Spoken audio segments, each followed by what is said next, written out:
Hey, Sex Ed with DB listeners, DB here, and I need your help to make this podcast exactly what you want.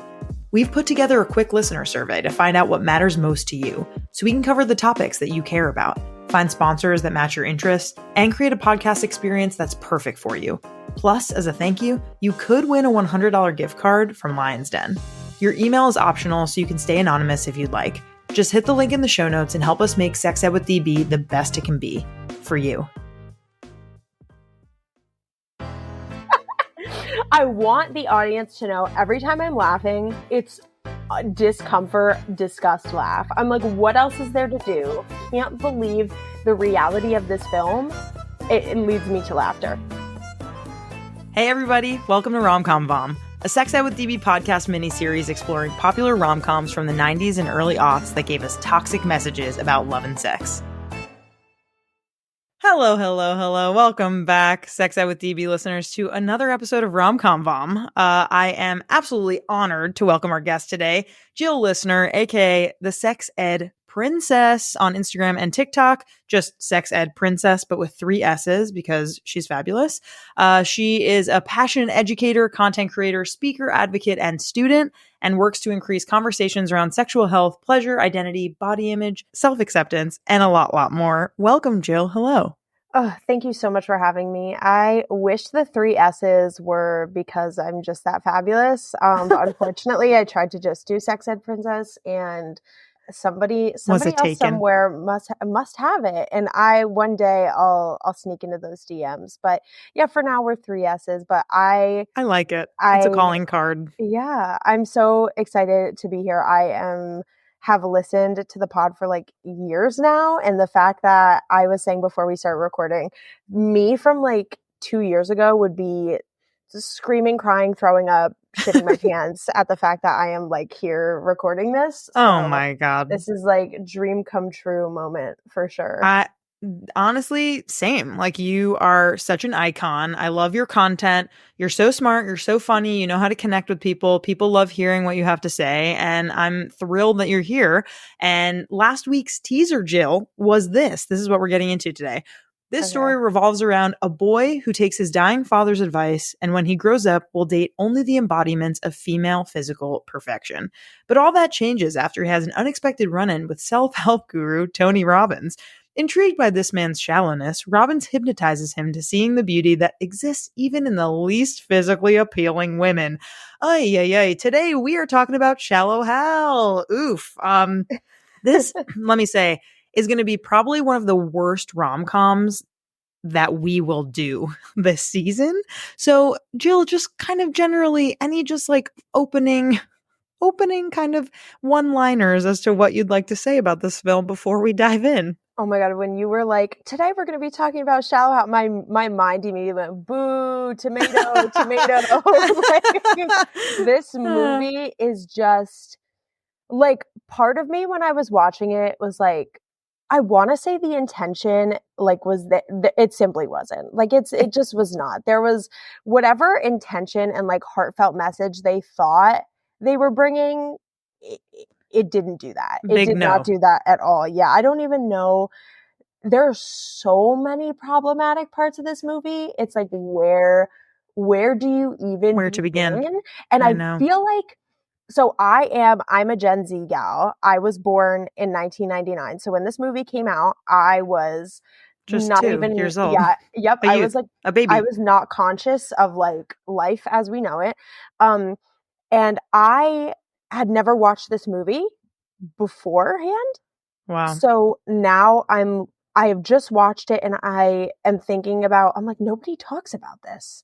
I'm like, no, everyone talks about like how to lose a guy in 10 days, you know, all those other ones, but people have just like, let's just push this one into the side and forget about it. And like, for good reason that has happened.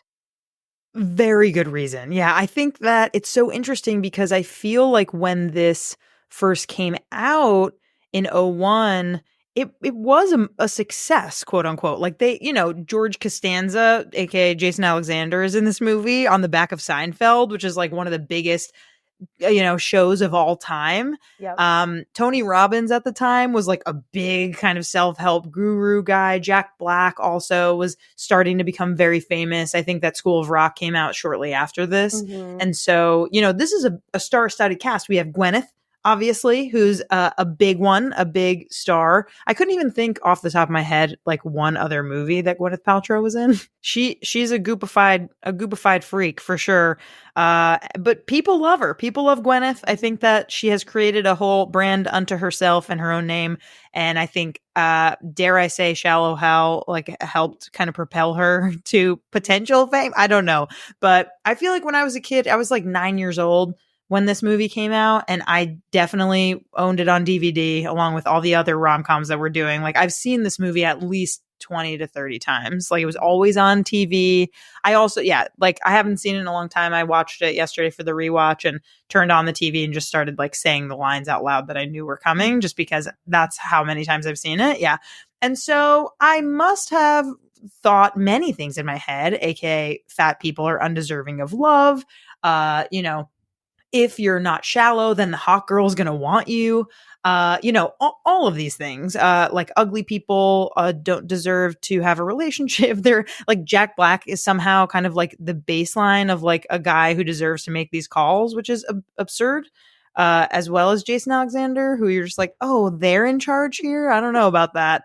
But let's do, for the people who haven't seen this, rightfully so, in over 20 years, let's do the setup. So in this movie, Hal, played by Jack Black, is hypnotized into seeing only inner beauty, falling in love with Rosemary, a woman he sees as thin, but who is actually fat.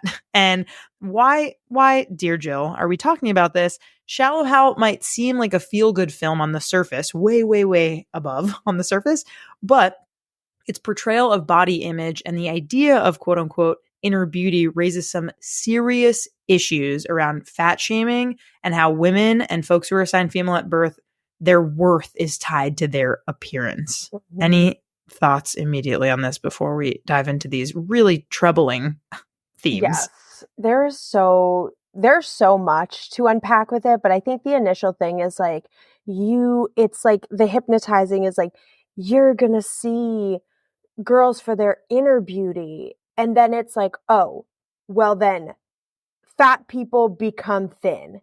And I'm like, right. When did we ever say that people who are fat can't be beautiful? Correct. When was that ever a thing that was established?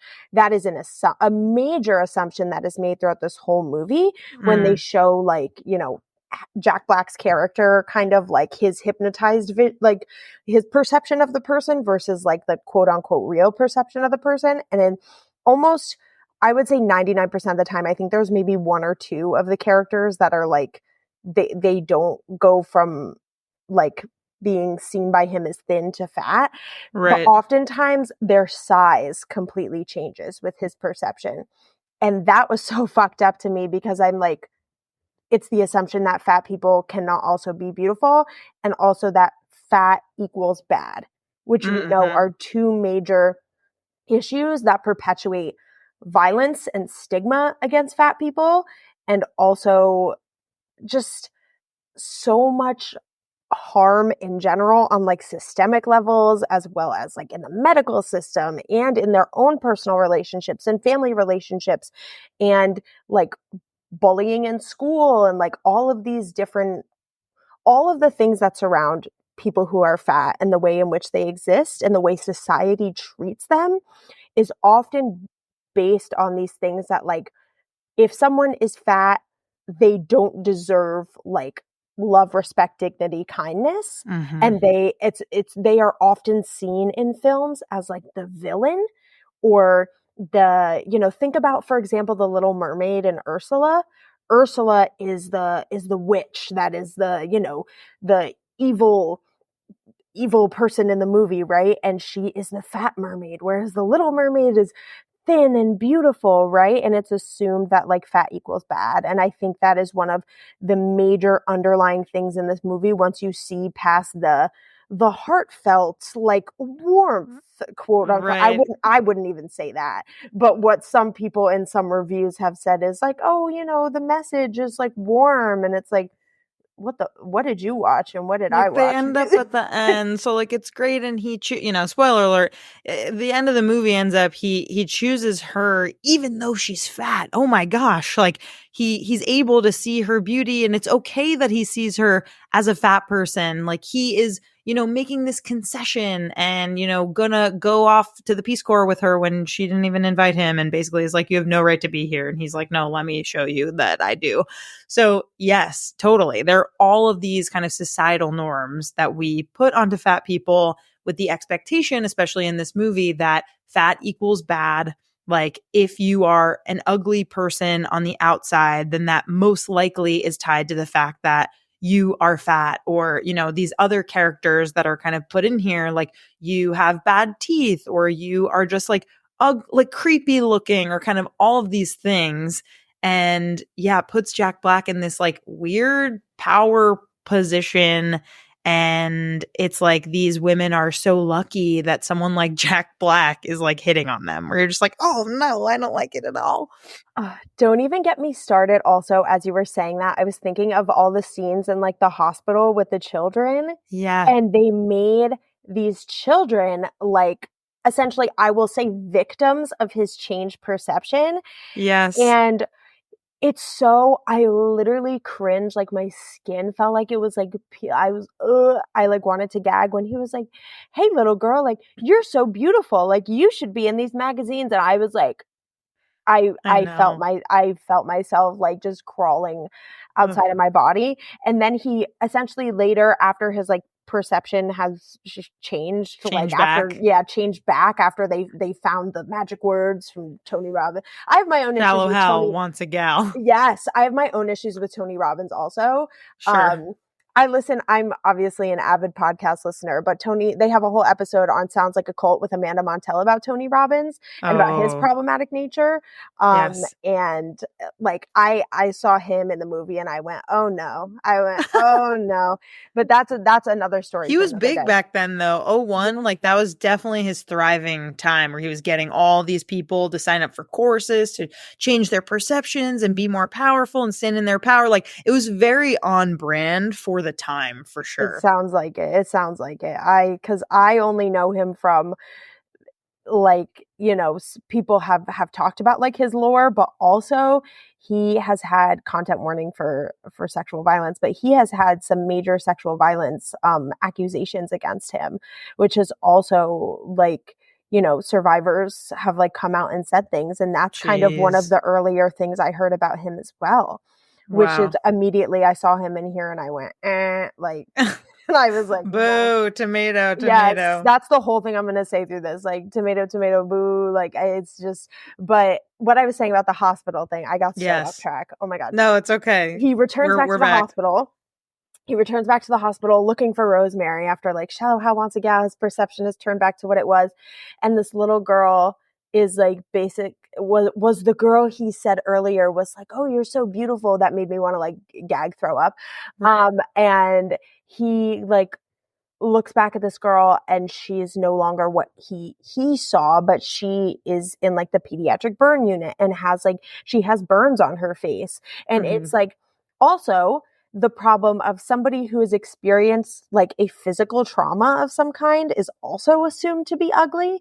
And someone's like burns or scars or things with them physically, which is where the ableism part comes in too, is like also a component of it now. And it's like, wait, why the fuck is this affecting his perception is also on children and children who have had these potentially traumatic like physical experiences. And it was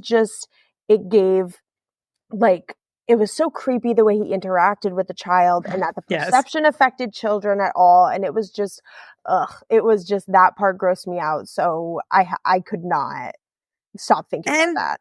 And this really creepy scene where he and Rosemary are hanging out with the kids, and then they're like, let's play this game called the kissing game, where they put on lipstick and then everyone has to kiss people in order to get off the lipstick. I'm like, no, that's abuse. Like, let's not do that. You're volunteers. Please don't do that. Oh my God, that was so icky to me. I'm like, I know. children, really old. inappropriate. Oh my God. It was Like, who wrote that? It's terrible. yes. Probably the writers, but I just don't. Yeah, big yikes on that one. Again, like really showing the movie's age here with like not prioritizing children's safety. Yes. But yes, I think what we're getting at here is like kind of all of these messages that kind of are coming together at once, right? There's like the fat shaming, there's this whole idea of like quote unquote inner beauty, but in reality, it's still about objectifying women, right? Like, Yep. like Hal isn't interested in getting to know any of these women. He's just interested in staring at them.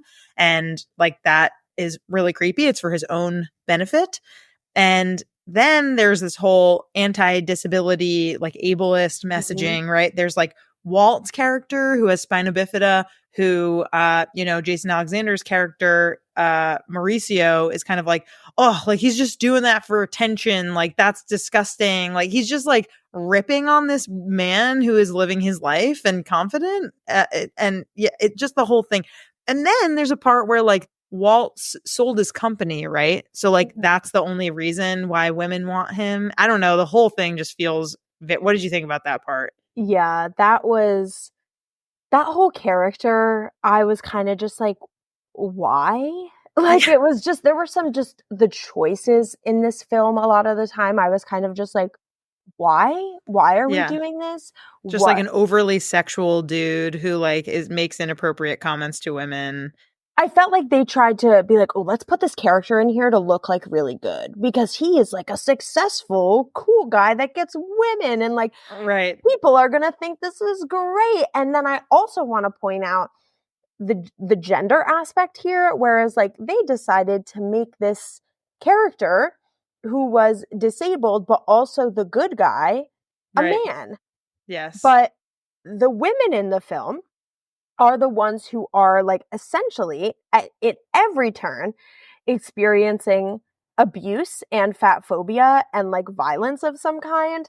And I was thinking so much about the fact that like they decided to make like women were the ones a lot of the time who were kind of seen as like being fat and like the ones who are getting these terrible like for example when Rosemary is they're getting food or something. I don't maybe it's a diner like the or cafe. Something. Yes, and then like they leave and men are like making comments at her, like very rude fatphobic They say looks like we're too late, food's already gone, like looking at Rosemary. Yes.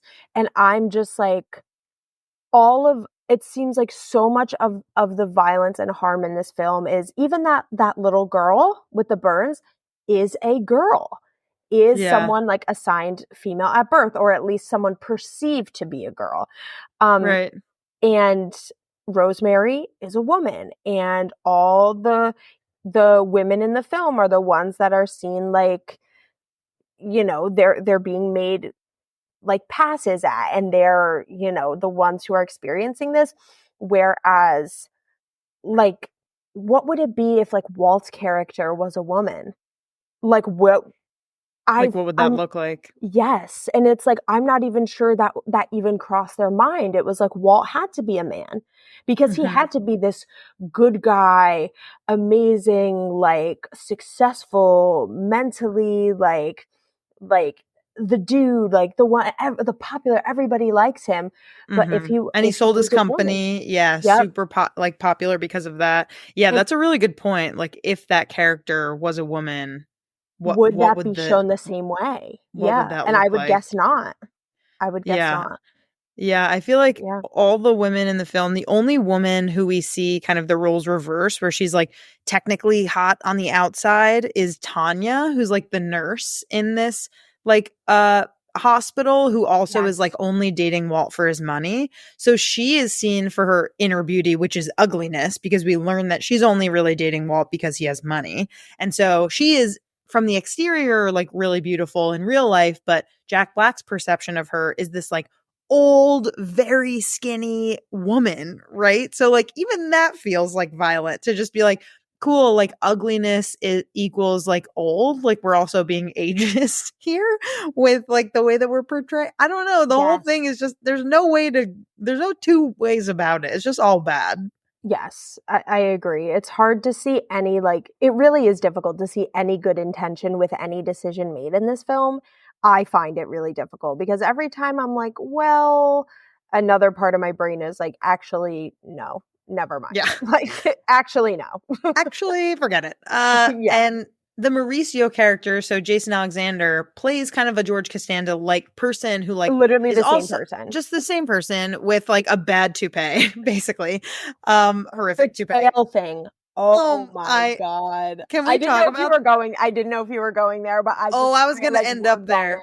The tail was Okay, so let's get into this. So Mauricio plays Hal's best friend, who I think this part is so funny to me. He somehow scores Lindy, who's this like super hot Victoria's Secret model, but the reason why he breaks up with her is because her second toe is bigger than her big toe and like longer. Laugh. Which is, I mean, it's gotta be for jokes. Like they know that the audience is in on this joke, that like she is way hotter than him.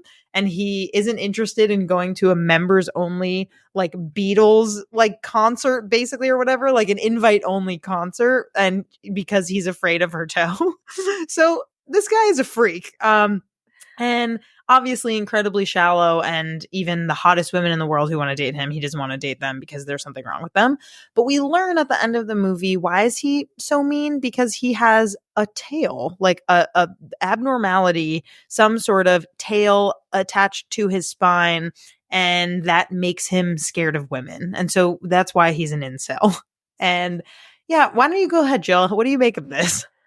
So he has like a vestigial tail, which is like what it is called. And that is something that can, I believe, as far as my scientific knowledge goes, can happen.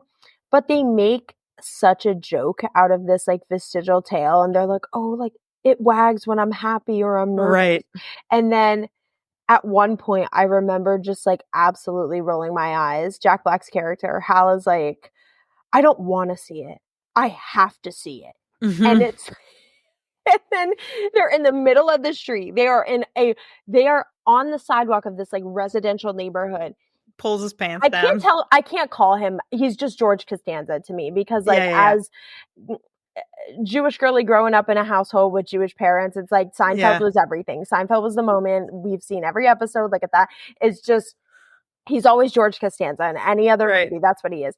But George Costanza pulls his pants down in this residential neighborhood and exposes the tail, and the tail wags. And I'm like, there is nothing wrong with having a vestigial tail, but they make a mockery out of this like actual like bodily experience that he has. And I'm like, imagine if somebody who actually had this, who has a vestigial tail, which I'm sure somebody, I gotta learn more about this because I didn't even know that it was a real thing. It's something that it's like a rare, rare condition, tail-like structure. I wonder how common it is, but yeah, it look it up, people. It's a thing. Yeah. So people with like, with this, that actually have this, imagine how they felt like watching this. I don't want to speak for anyone that does, but it's just like people who actually have these experiences, like it's almost with fat people, with people that have disabilities, with people who might have this vestigial tail, or people, whatever experience it is, even like the little girl with the burns, like it's like they are telling this story without like actually caring about the experiences of these people and being like, what do they have to say about it? What do they, and I'm so curious, like, well, can you say the thing you said before we started recording about Rosemary, the fat person who played Rosemary? Yes, and I am blanking on her name right now. As I'm talking about it, I'm going to look it up because I think her name deserves justice. Like we deserve to mention her name. Like she should get the credit for this film. Yeah. But basically there was an article written that she kind of, gave some commentary to, and she is the person that essentially plays Rosemary, not when she's like front facing, but when you see her from other angles. So close-ups of the legs, of the arms, walking away, right? All of those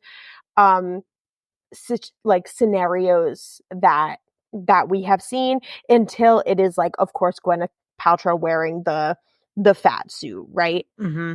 I think it's important, like, folks look up, read the story of, like, if you're gonna talk about this film and think about this film, Ivy Snitzer is her name, and she, like, yeah, her story is important because, like, as we know, Gwyneth Paltrow and, like, Jack Black are millionaire movie stars, and she deserves to get her credit and get her flowers for what she did.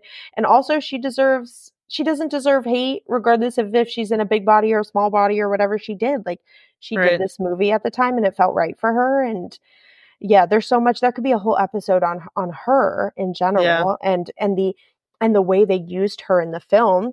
Right. Just for, the audience to recognize that actually Rosemary is fat and we should be embarrassed for her when she's eating, when she's on a date, when she's in the canoe. Like, there's so many different experiences in this movie where she goes off the diving board. Like, we are taught over and over again that, like, Gwyneth Paltrow is a cool girl and she's doing all these things, and Jack Black, like, is, hypnotized so he can't see what she actually looks like. But we're supposed to feel bad for Rosemary when she's ordering food at restaurants, when she keeps breaking chairs and furniture. Like, it is very clear to the audience that she is an embarrassing person because of her weight. And so I think that, we're kind of moving in here to the cringe corner, like the most outrageous moment or line. And I think, and we call it the Yikes Bikes Award. I'm not sure if you've seen Never Been Kissed, but there's a scene where you're a youth. I'll send you a link. But basically, I need to get caught up on these movies. Like, I'm really bad. 90s and early aughts. So it is a little before your time. But anyway, we have a Yikes Bikes Award where we give out, the most outrageous moment or line. And I think that there's so many, obviously, that can be given out here, but I do think that in general, the fact that Jack Black just, like, really only cares about appearance in the entire film, like, even at the end, I think my award goes to this, where he sees her at her going away party before she ships off to Kiribati for the Peace Corps, which is incredibly random. And he looks at her and he says, "Oh my God, you're beautiful." Like, as if that's the most important thing. And, like, it's a shock. Like, that is going to be my word, just because he finally has has been dehypnotized, and still all he cares about is her beauty, like her external view. That is 100%. I was thinking that moment at the end where she, like, turns around and he's like, "Oh my God." The biggest cringe moment I had in this film that made me just be like, we have to get to the end and then we have to throw the iPad at the wall, like, was when he walks in and it's like Helga, the housekeeper. I want the audience to know, every time I'm laughing, it's discomfort, disgust laugh. I'm like, what else is there to horrific. Do? It's horrifying. It's not actually funny. It is just so, I can't believe the reality of this film. It leads me to laughter.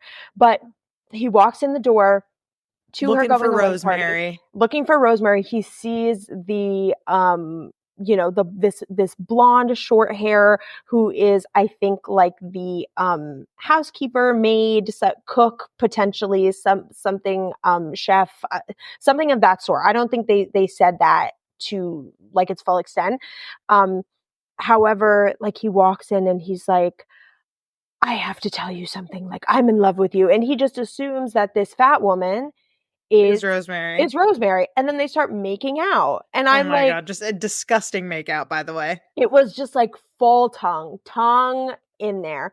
And it's just, that alone was like, oh, this is going to be, like, funny, like, trying to get some laughs.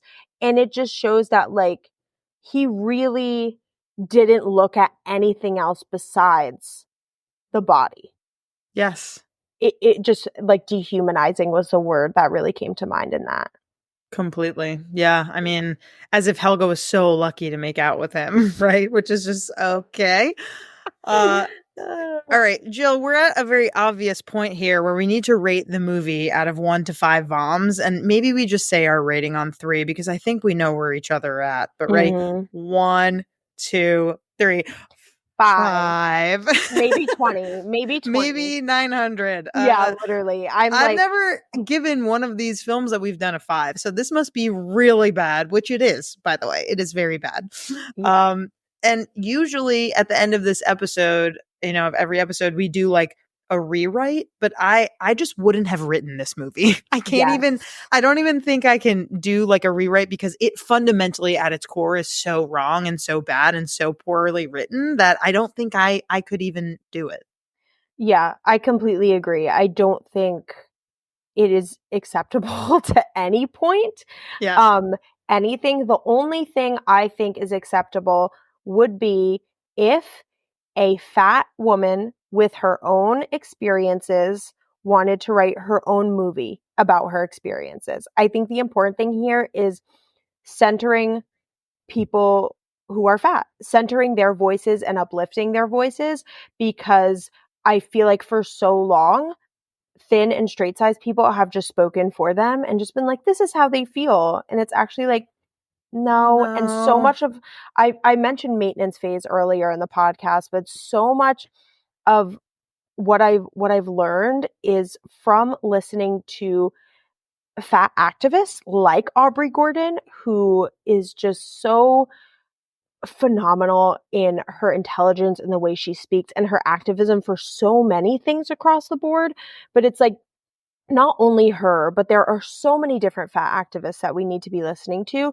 And my only thing I would say is if they want to make a movie and they want to do it about whatever they want to do it about with their experience, I'll be there watching it. Yep, literally. And Aubrey Gordon does have a movie that I need to watch. She has I want to see that too. Yes. Documentary. She has a documentary. Exactly. That would be, and I think that is golden and amazing, and it's like that is the only acceptable thing. We can no longer have thin and straight sized people writing the experiences of fat people and not listening to them. We need to scratch every fucking piece of it and say, okay, I am not a fat person, but that person over there is, and let's uplift them and center them and let them tell their story. And that's the only thing I would accept after this. Yes. Wow. We got to end there. I mean, where else could we go from here? I feel like that was it, Jill. This was so fantastic. And I'm so, so glad that I had you on for this horrificness that is Shallow Hal. I think before I let you go, I do want to mention a couple things. One, randomly, we recently found out that like a quarter of our audience is from Ohio. So if you are listening to this podcast and you are from Ohio, I want you to email us at sexedwithdb@gmail.com and be like, hi, I'm from Ohio. I don't have any other request other than that. I'm just intrigued by this and would love to just chat about what's going on in Ohio because I don't know enough, but it clearly feels like you guys listening who are from Ohio are tuning in. So that's number one. So here's the teaser for the next episode, and then we'll say goodbye and thank you to Jill. 2 childhood friends both aspire to be professional basketball players. The boy's father plays for the LA Clippers and is a natural talent and a born leader. The girl is ferociously competitive, but sometimes becomes overly emotional on the court. Over the years, the two begin to fall for each other, but their separate paths to basketball stardom threaten to pull them apart. So I'm so excited for next week's episode. Jill, you are the perfect guest for Shallow Hal. Thank you so much for being here. You rock. No, you rock. I was so happy to talk about this, and I hope that we can keep talking about this so a movie like this never happens again. Never, ever. Goodbye, Shallow Hal.